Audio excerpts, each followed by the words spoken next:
ഒടുവിൽ പ്രതീക്ഷിച്ചത് പോലെ സംഭവിക്കുന്നു. ഇന്ത്യയിലുള്ള ബംഗ്ലാദേശികൾ ഒറ്റപ്പെട്ടു തുടങ്ങിയിരിക്കുന്നു എന്ന് തന്നെ പറയേണ്ടി വരും.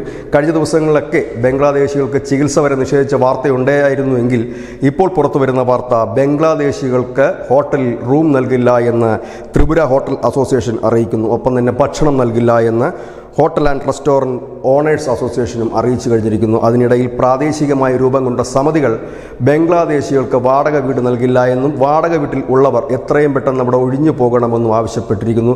ഇത് നമ്മൾ അസമിൽ കണ്ടതാണ്. അസമിൽ ഇതുപോലെ പ്രാദേശികമായിട്ടുള്ള സംഘടനകളും കൂട്ടായ്മകളുമൊക്കെ ബംഗ്ലാദേശികളെ കൂട്ടത്തോടെ അവിടെ നിന്ന് ഇറക്കി വിടുന്ന കാഴ്ച കണ്ടെങ്കിൽ സമാനമായ കാഴ്ചയാണ് ത്രിപുരയിൽ. നമുക്കറിയാം, ത്രിപുര ജനവിഭാഗം എപ്പോഴും കുറച്ച് വിശാല മനസ്കത കാണിക്കുന്നവരാണ്. ഇടതുപക്ഷത്തിൻ്റെ മണ്ണായിരുന്നിടമാണ്, മതേതരത്വം കാത്തു സൂക്ഷിക്കുന്ന അവിടേക്ക് ബംഗ്ലാദേശികളെ വലിയ സ്വീകരണം നൽകിക്കൊണ്ട് അവർ ഇത്രയും നാൾ തീറ്റിപ്പൊറ്റി കൊണ്ടുപോയിരുന്നെങ്കിൽ അവരുടെ ആളുകൾ സഞ്ചരിച്ചിരുന്ന ബസ് ആക്രമിച്ചത് മുതൽ ത്രിപുരക്കാരുടെ സ്വഭാവം പാടെ മാറിമറിയുന്നു. വലിയ പ്രതിഷേധങ്ങൾ അരങ്ങേറുന്നു. കഴിഞ്ഞ ദിവസം അവിടുത്തെ സർക്കാർ തന്നെ വൈദ്യുതി കട്ട് ചെയ്യുമെന്ന് ബംഗ്ലാദേശിനെ അറിയിച്ചു കഴിഞ്ഞിരിക്കുന്നു. ഇപ്പോൾ അവിടുത്തെ ഹോട്ടലുകളും നാട്ടുകാരുമൊക്കെ ബംഗ്ലാദേശികളെ ആട്ടിപ്പായിക്കാൻ ഒരു ശ്രമം തുടങ്ങുകയാണ്.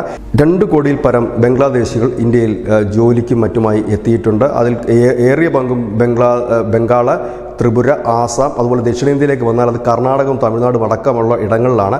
ഏതായാലും ബംഗ്ലാദേശികൾ പതുക്കെ നമ്മളുടെ ആ ഒരു സമൂഹവുമായി ഇഴുകിച്ചേർന്ന് മുമ്പോട്ട് പോയിരുന്നെങ്കിൽ ഇപ്പോഴവരെ സംശയത്തോടെ കാണാനും അവരെ ആട്ടിപ്പായിക്കാനുമാണ്. കാരണം അതുപോലുള്ള ഹീനമായ ക്രൂരമായ അനുഭവങ്ങളിലൂടെയാണ് ബംഗ്ലാദേശിലുള്ള ഹിന്ദു സമൂഹം കടന്നു പോകുന്നത്. ബംഗ്ലാദേശിലെ ഹിന്ദുക്കൾ അനുഭവിക്കുന്ന നരകയാതനയിൽ മനം തൊന്ന നാട്ടുകാരും ഹോട്ടൽ ഉടമകളുമൊക്കെയാണ് ബംഗ്ലാദേശികളെ അകറ്റി നിർത്തുന്നത്.